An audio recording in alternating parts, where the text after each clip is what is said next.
नमस्कार, आप देख रहे हैं न्यूज़ वन इंडिया और मैं हूं स्वाति चौरसिया और आप सभी का स्वागत है हमारे खास कार्यक्रम दिल्ली लाइव में। तो अब शुरुआत करते हैं कृषि कानूनों को लेकर के। कृषि कानूनों को लागू करने पर सुप्रीम कोर्ट ने रोक लगा दी। सुप्रीम कोर्ट ने कमेटी का गठन किया है। कृषि कानूनों पर रिपोर्ट देगी 4 सदस्य कमेटी। कृषि कानूनों पर सुप्रीम कोर्ट को अब ये रिपोर्ट देनी होगी। कृषि अर्थशास्त्री अशोक गुलाटी कमेटी में शामिल होंगे। जितेंद्र सिंह मान और जो कि बीकेयू से प्रमोद जोशी एआईकेसीसी से कमेटी में शामिल होंगे। महाराष्ट्र शेतकारी संगठन के अनिल धनवंत कमेटी में भी शामिल होंगे। तो ये 4 लोगों की कमेटी बनेगी। आपको बता दें, कृषि कानूनों पर सुप्रीम रोक, जितेंद्र सिंह मान प्रमोद जोशी कमेटी में शामिल।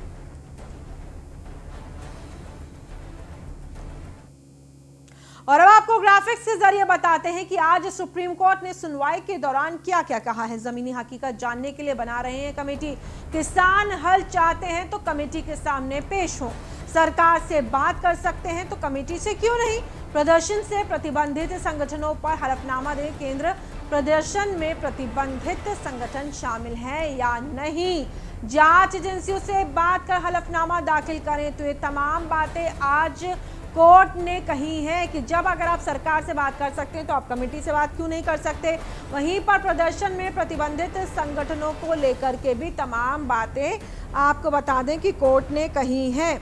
और साथ ही साथ आपको हम ये भी बता दें कि ज़मीनी हकीकत जानने के लिए बना रही है कमेटी कोर्ट। और कोर्ट ने साफ किया है कि किसान हल चाहते हैं तो कमेटी के सामने क्यों नहीं पेश होते। सरकार से बात कर सकते हैं तो कमेटी से क्यों नहीं कर सकते। तो तमाम बातें आज सुप्रीम कोर्ट द्वारा कही गई।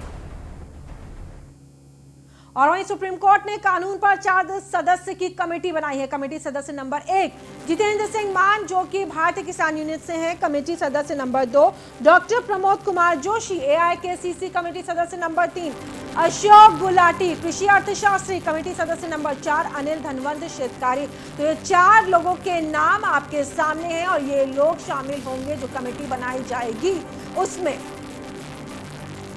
कमेटी में 4 लोग शामिल रहेंगे। सुप्रीम कोर्ट ने कानून पर 4 सदस्यों की कमेटी बनाई है। कमेटी सदस्य नंबर 3 अशोक गुलाटी कृषि अर्थशास्त्री और कमेटी सदस्य नंबर 4 अनिल धनवंत शेतकारी शामिल रहेंगे। की जीत है। माननीय सर्वोच्च न्यायालय सुप्रीम कोर्ट ने जो हम लोगों की पिटीशन थी सुप्रीम कोर्ट में इन कानूनों के खिलाफ, ये कानून लागू नहीं होने चाहिए, उन कानूनों को लागू ना करने के लिए सुप्रीम कोर्ट ने आज स्टे कर दिया है। और कमेटी गठित करने के लिए हमने कुछ नाम सुझाए थे। ऑनरेबल जस्टिस मार्कंडे काटजू, कुरियन जोसेफ और भी जस्टिस के नाम बताए गए। उनके नाम पर विचार करके आगे कमेटी गठित किया। और किसानों के जितने किसानों के संगठन ऑर्गेनाइजेशन है उन सब के अध्यक्ष को उस कमेटी में रखा जाए। हमने कहा विज्ञान भवन बहुत बड़ा है, उसमें कमेटी जब भी बुलाई जाए, मीटिंग हो तो उनके अध्यक्षों को बुलाया जाए और उसके साथ अगर लीगल रिप्रेजेंटेटिव की जरूरत है उनके एडवोकेट को बुलाया जाए जिससे आगे सारी प्रोसीडिंग हो सके।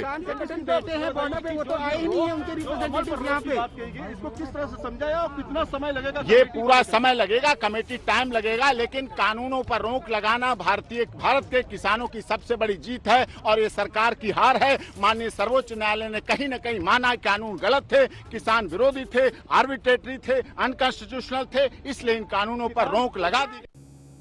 और अब रुक कर लेते हैं अगली खबर का। 16 जनवरी से कोरोना वैक्सीन का टीकाकरण शुरू होने वाला है। जीवन माला हॉस्पिटल में टीकाकरण की तैयारियां कैसी हैं, इसको लेकर के सीईओ डॉक्टर नरेश जायसवाल से बात की हमारे संवाददाता गौतम तिवारी ने। महामारी को देखते हुए पूरा देश में जहां हाहाकार मचा था, वहीं सरकार ने अब वैक्सीन लगाने की तैयारी भी शुरू कर दी। वहीं हम निरोतक रोड पर जीवनमाला हॉस्पिटल में मौजूद हैं। हमारे साथ सीनियर डॉक्टर नरेश जायसवाल जी हैं। हम इनसे बात करेंगे कि जिस तरीके से वैक्सीन लगाने की ये शुरुआती कितनी तारीख से और कितने हॉस्पिटलों में लगभग इसकी तैयारी शुरू हो गई है। सर, एक बार नाम और डेजिग्नेशन बता दीजिए। I am doctor Naresh Jaiswal, CEO of Jeevanmala hospital. अभी जो गवर्नमेंट ने जो प्लानिंग किया है वैक्सीनेशन के लिए, बहुत ही खूबसूरत और बहुत ही बेहतरीन ढंग से ये प्लानिंग की हुई है और बहुत ही अच्छे ढंग से ये एग्जीक्यूट होगी। जैसा कि हमने ड्राई रन में देखा है, हर चीज़ सिस्टमेटिक बनी हुई है। वैक्सीनेटर जो बेनिफिशियर है वो कैसे हॉस्पिटल जाएगा, कौन से सेंटर में जाएगा, पहली वैक्सीनेशन उसकी कब होगी, सेकंड वैक्सीनेशन उसकी कब होगी, उसके बाद उसको कैसे सर्टिफिकेशन मिलेगा, अगर कोई एडवर्स इवेंट होता है तो उसको किस तरह से टैकल किया जाएगा। ये सारी बहुत ही ब्यूटीफुल तरीके से प्लानिंग की हुई है सरकार ने। और इसके बड़े अच्छे बेनिफिट्स मिलने वाले हैं जनता को। और मुझे लगता है ये वैक्सीनेशन एक बूस्ट देगा जो लोगों के दिल में जो कोविड से लेकर जो डर बैठा हुआ है उसके लिए सेफ्टी भी आएगी और लोगों का कॉन्फिडेंस और बढ़ेगा। अगर सर रखरखाव की बात करें तो जो इसके लिए स्टोर रूम वगैरह और चीज़ों की व्यवस्था कहाँ पे की गई? हाँ, सबसे पहले जो गाइडलाइंस आई थी कि हमारी जो वैक्सीनेशन है वो कितने टेम्परेचर पे सस्टेन रहेगी और रखेंगे। तो जो इंडियन वैक्सीनेशन है हमारे इंडियन जो सिनेरियो है हिंदुस्तान के हिसाब से वो टेम्परेचर मेंटेन करने के लिए भी अच्छी हैं और उसके लिए बहुत ब्यूटीफुल प्लानिंग करी हुई है। डिफरेंट प्लेसेस पर जो है जो कोल्ड स्टोरेज जो है सरकार ने बना दिए हैं जहाँ पर उसकी कोल्ड स्टोरेज में उस रिक्वायरमेंट के हिसाब से उस वैक्सीन को मेंटेन किया जाएगा। उसके लिए भी बहुत अच्छी गाइडलाइन बनाई हुई है और सरकार उसके लिए बिल्कुल तैयार है। तो आपने हॉस्पिटल में कितने स्टाफ को लगाया गया और किस तरह की हॉस्पिटल के अंदर में जो तैयारी हो उसके बारे में? हॉस्पिटल के अंदर जो हमको जो गाइडलाइंस मिली हैं इसमें सरकार की तरफ से बहुत ज़्यादा मदद हमको दी जा रही है। जैसे सिविल डिफेंस हो गई हैं और जो वैक्सीनेटर्स हैं, जो सीडी हैं जिन्होंने कंप्यूटराइज्ड इसको ऐप को चला के उसको रिकॉर्डिंग करनी है और रिकॉर्ड मेंटेन करना है जिस भी बेनिफिशियरी को ये वैक्सीनेशन लगने वाली है। और इसका बहुत अच्छे से फुल प्रूफ सिस्टम बनाया हुआ है, बिल्कुल डॉक्यूमेंट्री सिस्टम है कि पेशेंट को सबसे पहले कैसे इन्फॉर्मेशन पता चलेगी बेनिफिशियरी को कि मुझे कहाँ पर वैक्सीनेशन के लिए जाना है। वो उस जगह पर वैक्सीनेशन के लिए जाएगा तो प्रॉपर उसका आइडेंटिफिकेशन होगा। कोविन ऐप एक बनी हुई है जिसमें उसका नाम होगा और उससे उसको ढूंढा जाएगा। उसकी आइडेंटिटी एस्टेब्लिश करने के बाद वो उसको पेशेंट को जो है वैक्सीनेशन रूम में जाया जाएगा जहाँ पर उसकी इनिशियल स्क्रीनिंग होगी। इनिशियल स्क्रीनिंग के साथ उसको वैक्सीनेशन किया जाएगा। उसके बाद उसको 30 मिनट के लिए ऑब्जर्वेशन पे रखा जाएगा। अगर वो सब कुछ ठीक रहता है, कोई रिएक्शन नहीं होता है तो वो पेशेंट जो अपने घर जा सकता है। घर जाने से पहले जो वैक्सीनेटर होगा और जो टीम होगी वो उसको गाइड भी करेगी कि उसके ऐप पर उनको मैसेज भी आएगा कि हमारी सेकंड वैक्सीनेशन की डोज कब मिलनी है हमको, और इन केस अगर घर में कोई प्रॉब्लम होती है तो किसको उन्होंने कांटेक्ट करना है। 30 मिनट की ऑब्जर्वेशन के बाद अगर ठीक होकर भी वो घर चला जाता है। इस दौरान अगर कोई छोटा मोटा किसी को इवेंट होता है या कोई होता है तो उसके लिए मुझे लगता है कि हॉस्पिटल जो है वो सक्षम है उसको मेंटेन करने के लिए। कब से शुरू की जा रही है वैक्सीन? अभी जो हमको डेट जो हमें बताई गई है, जो कल पीएम साहब ने अनाउंस किया है, वो 16 तारीख की बताई गई है। अभी ऑफिशियल इन्फॉर्मेशन अभी आना बाकी है, लेकिन हम लोग अपनी तरफ से पूरी तरह से हम तैयार हैं। इसका कोई चार्ज वगैरह भी लगेगा सर या? अभी इनिशियल इन्फॉर्मेशन हमको ये पता चली है कि सरकार ने इसको फ्री ऑफ कॉस्ट रखा है। इसका कोई चार्ज नहीं लिया जाएगा, किसी व्यक्ति से भी कोई पैसा नहीं लिया जाएगा, किसी भी नागरिक से कोई पैसा नहीं लिया जाएगा। आपने देखा कि डॉक्टर नरेश जसवाल जो जीवन माला के सीनियर सर्जन भी हैं, तो इनका साफ तौर पर कहना है कि वैक्सीन लगनी शुरू हो जाएगी, उससे देश के लोगों में काफ़ी इसका फ़ायदा मिलेगा। Gautam Tiwari, news 1 India. और दिल्ली में लगातार मृत मिल रहे पक्षियों के चलते बर्ड फ्लू की आशंका को लेकर के सरकार चिंतित है। कोरोना के बाद बर्ड फ्लू के देश के अलग अलग इलाके में मामले सामने आए हैं, आपको बता दें। और ये मामले सामने आने के बाद दिल्ली भी अलर्ट मोड पर है। दिल्ली सरकार और नगर निगम अपनी तरफ से सभी तैयारियां कर चुके हैं। इन्हीं तैयारियों को जायजा लेने के लिए उत्तरी दिल्ली नगर निगम के महापौर जयप्रकाश उत्तरी दिल्ली मॉडल टाउन में स्थित नैनी झील का दौरा करने पहुंचे थे। वहां उन्होंने झील का निरीक्षण किया और सभी अधिकारियों को आवश्यक निर्देश भी दिए। महापौर जयप्रकाश ने बताया कि हमने नगर निगम की तरफ से पूरी तैयारी कर ली है। साथ ही उन्होंने बताया कि नगर निगम एक हेल्पलाइन नंबर भी जारी कर रही है, जिससे अगर कहीं भी कोई मृत पक्षी पाया जाए तो लोग उस नंबर पर फोन करके सूचना दे दें। कर्मचारी जो कि सबको पता है कि सब स्ट्राइक पर गए हुए हैं, उसके बावजूद यहाँ पर सभी ने अपनी जिम्मेदारी को समझते हुए स्वाइन फ्लू को फैलने से रोकने के हेतु सब अपना काम कर रहे हैं। आपने यहाँ पे देखेंगे भी, अगर आप निरीक्षण करेंगे कहीं पे भी आपको गंदगी नहीं दिखेगी, पानी बिल्कुल साफ दिखेगा। इस मुहिम में हमारे डॉक्टर हर्षवर्धन जी नीरी जो एक ग्रुप है उसके तहत में और हमारे मेयर साहब जेपी जी की पूरी तैयारी के साथ इस वार्ड के अंदर कहीं पे भी इस तरह का सुनने में नहीं आया कि कहीं पे हमारे को इस स्वाइन फ्लू या पक्षी जो बर्ड फ्लू चल रहा है उसकी कोई जानकारी भी मिली हो। हमारा वार्ड पूरा बर्ड फ्लू फ्री है। नगर निगम ने अपनी कमर कस ली है, कल से ही हम एक्शन मोड में हैं। कल हमने एक कमेटी का गठन भी किया था जो कि हमारे हेड ऑफिस पर उसको मॉनिटर करेगी। हमारे 6 जोन हैं, 6 जोन के अंदर हमने 6 कमेटी बनाई है। इसके अलावा हमारे उत्तरी दिल्ली नगर निगम में ये नैनी लेक आती है जिसका आज मैं खुद विजिट करना आया हूँ। इसके अलावा 3 बड़े पार्क हैं, अजमल खां पार्क, कुदेसिया पार्क, रोशनारा बाग।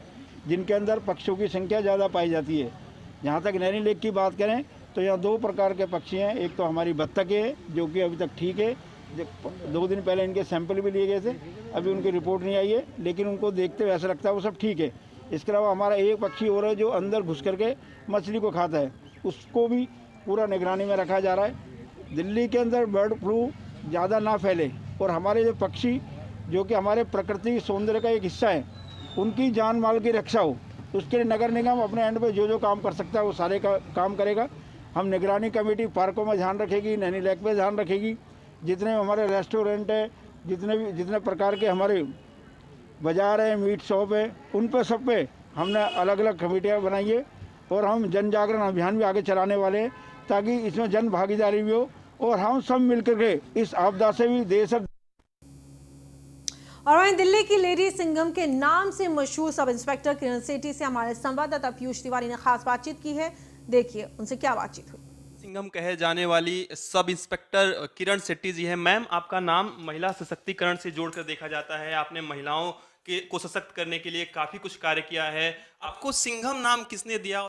सिंघम नाम मुझे मीडिया ने ही दिया था और ये कैसे पड़ा, ये कुछ साल पहले एक ब्लाइंड लड़की को कुछ गुंडे उठाकर लेकर जा रहे थे और उनको मैंने उस बच्ची को बचाया और जब बच्ची को बचाया तो मीडिया ने मुझे सिंघम नाम दे दिया। मैम, जीबी रोड का नाम जब भी हम लेते हैं, चाहे समाज में लेते हैं, तो एक अलग नज़र से उस नाम को देखा जाता है। उन महिलाओं का वो एक तरीके से घर है, लेकिन उनको गलत नज़र से देखा जाता है। आपने उन क्षेत्रों में भी काम किया है, आप वहाँ के चौकी में भी काम कर रही हैं, तो आपने क्या कुछ किया महिलाओं को सशक्त करने के लिए? वहाँ पे जाकर महसूस हुआ कि यहाँ की बहुत सारी महिलाएं ऐसी हैं जो क्या नाम है मानसिक रूप से इस देह व्यापार में जुड़ने के बाद बहुत कमज़ोर हो गई हैं। तो मैंने सबसे पहले वहाँ जाकर उनको, क्योंकि मैं योग में परिपक्व हूँ और योगा की ट्रेनिंग ले रखी है मैंने, तो मैंने उनको योग करवाया और योग करवाने का एक मकसद एक उनकी मानसिक स्थिति और शारीरिक स्थिति को ठीक करना तो था ही, और कोविड भी था तो कोविड के टाइम में सब लोग बहुत ज़्यादा डिस्टर्ब हो चुके थे, तो और उनको स्वस्थ रहने के लिए भी कहा जाता था। तो हम अपनी दिल्ली पुलिस की तरफ से उन्हें अवेयर करने के लिए मैंने उनको योग की ट्रेनिंग दी। मेरे दिमाग में आया कि क्यों ना हम इनका जो देह व्यापार का ये करते हैं, इनके इस जीवन आजीविका को चेंज करें। तो मैंने इसके बारे में अपने सीनियर ऑफिसर, अपने डीसीपी साहब से बात की, तो उन्होंने हम आपस में डिस्कस करने के बाद कि हम इनके लिए क्या कर सकते हैं। तो उस समय दिवाली पास आ रही थी, तो हमने कहा हम इनके लिए दिवाली में दिए बनाने, अगर हम इनको डिज़ाइनर दिए बनाने सिखाएं तो वो आई थिंक बहुत अच्छा रहेगा। तो क्या ठीक है, अगर ये दिए बनाएंगे तो भाई इनको सिखाएगा कौन, कैसे इसको मतलब ये किया जाए। तो हमने एक एनजीओ है नैना एक्टिविटी एजुकेशन सोसाइटी, उनके डायरेक्टर शिव कुमार कोहली सर से बात की और उन्होंने हमें टीचर प्रोवाइड की लक्ष्मी, और उन्होंने इन सारी जो यहाँ की सेक्स वर्कर है हमने उनको एक जगह इकट्ठा किया और उनके लिए वर्कशॉप लगाई। उस वर्कशॉप में 2000 से ज़्यादा दिए बनाए गए और इन महिलाओं ने जब ये दिए बनाए तो हमने वो दिए अपने पुलिस वालों ने ही हमारे इनको ख़रीदा, और अब हम इनके लिए वोकेशनल कोर्सेज शुरू कर रहे हैं अपनी चौकी के ऊपर ही एक हॉल बना के, जहाँ पे जो भी लेडीज़ अपने उस पर आना चाहेगी और हम उनको वोकेशनल कोर्सेज करा के इनकी आजीविका को चेंज करने के लिए हम ये काम कर रहे हैं। जी बिल्कुल, तो ये थे हमारे साथ किरण सेठी जी, जिनका कहना है कि पुलिस 24 घंटे लोगों की सेवा में सदैव तत्पर रह रही है। ये न्यूज़ 1 इंडिया के लिए पीयूष तिवारी। और नॉर्थ वेस्ट दिल्ली में पुलिस ने 2 स्नैचर्स को गिरफ्तार किया है। दोनों स्नैचर रात चलती महिलाओं को अपना शिकार बनाते थे और उनके पास से मोबाइल पर्स छीन करके फरार हो जाते थे। बीते दिनों भी दोनों ने आजादपुर फ्लाईओवर पर एक महिला को अपना शिकार बनाया, उसके बाद वहां से फरार हो गए। इसके बाद जिले के डीसीपी विजयंता आर्या ने स्पेशल स्टाफ के इंस्पेक्टर अमित कुमार के नेतृत्व में एक टीम गठित की और दोनों को गिरफ्तार कर लिया। नॉर्थ वेस्ट पुलिस के स्पेशल स्टाफ ने बीते 4 दिन पहले हुए एक स्नैचिंग के मामले में, जिसमें एक महिला के साथ स्नैचिंग की गई थी और उसके पर्स को छीन करके 2 आरोपी बाइक पर भाग गए थे, उस पूरे मामले को सुलझाते हुए स्पेशल स्टाफ की पुलिस ने 2 आरोपियों को गिरफ्तार कर लिया है। उनके पास से पुलिस ने काफ़ी गाड़ियां बरामद करी है और उसके साथ साथ मोबाइल और काफ़ी रिकवरी। इस पूरे मामले को देखें तो ये बहुत बड़ा मामला था जिसको पुलिस ने जल्द ही सुलझा। और राजधानी दिल्ली के नॉर्थ इलाके के सराय रोहिला थाना पुलिस ने गाड़ियों के महंगे पास चुराकर OLX पर बेचने वाले गिरोह का भंडाफोड़ किया है। पुलिस ने मामले में 4 आरोपियों को गिरफ्तार कर लिया है। पकड़े गए सभी सदस्य गाजियाबाद के लोनी और दिल्ली के अलग अलग स्थानों के बताए जा रहे हैं। नॉर्थ दिल्ली जिले के DCP एंटो अल्फांस ने बताया कि बीते दिनों गश्त के दौरान सराय रोहिला पुलिस के जवान जब इलाके में गश्त पर थे तभी उन्होंने बाइक पर 2 युवकों को संदिग्ध अवस्था में जाते हुए देखा। पुलिस ने जब उन्हें रोका तो उनसे पूछताछ करने की कोशिश की। दोनों रुकने की वजह उन्होंने तेज रफ्तार से अपनी बाइक भगाई, जिसके बाद पुलिस ने आरोपियों का पीछा करके उन्हें गिरफ्तार कर लिया।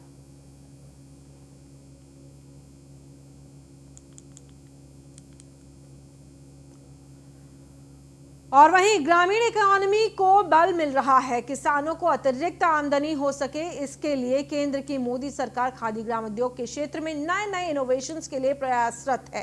इस क्रम में KVIC के माध्यम से गाय के गोबर से बने एंटीवायरल प्राकृतिक पेंट को केंद्रीय मंत्री नितिन गडकरी, गिरिराज सिंह, केंद्रीय राज्य मंत्री प्रताप चंद सारंगी की उपस्थिति में लॉन्च किया गया। डिस्टेंपर और इमल्शन में उपलब्ध ये paint eco friendly, non toxic, antibacterial, anti fungal और वॉशेबल और भारतीय मानक ब्यूरो से प्रमाणित है। इससे पशुधन रखने वाले किसानों को साल में 55,000 रुपए तक की अतिरिक्त आमदनी होगी। वहीं इस दौरान केंद्रीय मंत्री नितिन गडकरी ने संवाददाता पीयूष तिवारी से खास बातचीत की।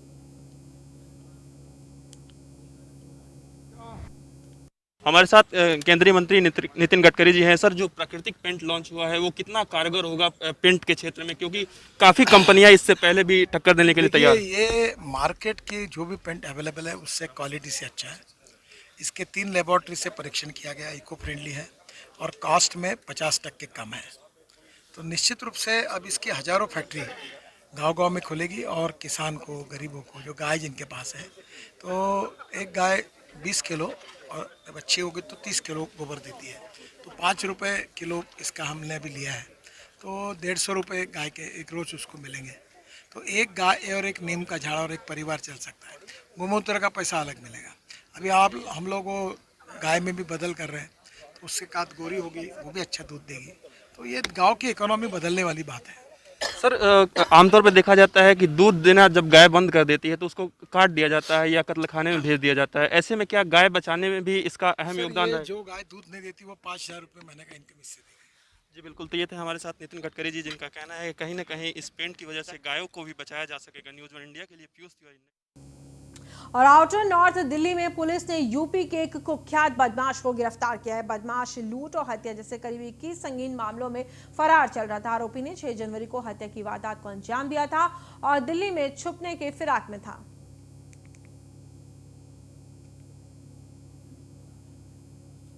शाम को हमें एक सीक्रेट इंफॉर्मेशन मिली special staff outer north district को कि एक सस्पिशियस एक व्यक्ति है जिसके पास वेपन है। वो रोहिणी के सेक्टर 11 के एरिया के अंदर इंफॉर्मेशन मिली उसकी। तो उस इंफॉर्मेशन के ऊपर sub inspector Sandeep, head constable Narendra और अन्य जो स्टाफ थे, inspector Ram Swaroop, inspector special staff के इंचार्ज, उनकी सुपरविजन में वो team, overall supervision ACP ops जो हैं उनकी आउटर नॉर्थ डिस्ट्रिक्ट की। दिल्ली पुलिस की आउटर नॉर्थ पुलिस के स्पेशल स्टाफ ने एक ऐसे बदमाश को गिरफ्तार किया है जो यूपी से फरारी काटकर दिल्ली में छुपा हुआ था।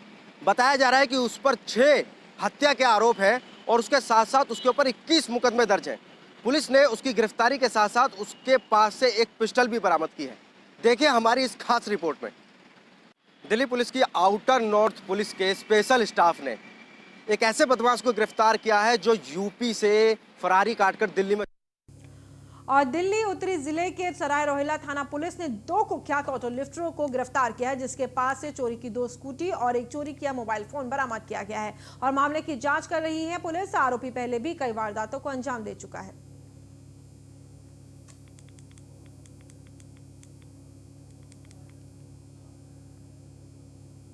और वहीं दिल्ली के नॉर्थ वेस्ट जिले के महेंद्र पार्क थाना पुलिस ने 24 घंटे में लूट के आरोपी को गिरफ्तार किया है। बीते शनिवार को महेंद्र पार्क थाना इलाके में एक डेयरी शॉप में लूट की वारदात को अंजाम दिया गया था, जिसके बाद महेंद्र पार्क थाने में एक रॉबरी का मामला दर्ज किया गया और थाने के एसएचओ श्याम सुंदर की अगुवाई में एक टीम बनाई गई और उस टीम को जिम्मा सौंपा गया। महज 24 घंटे में पुलिस ने आरोपी गौरव उर्फ मीमा को गिरफ्तार कर लिया।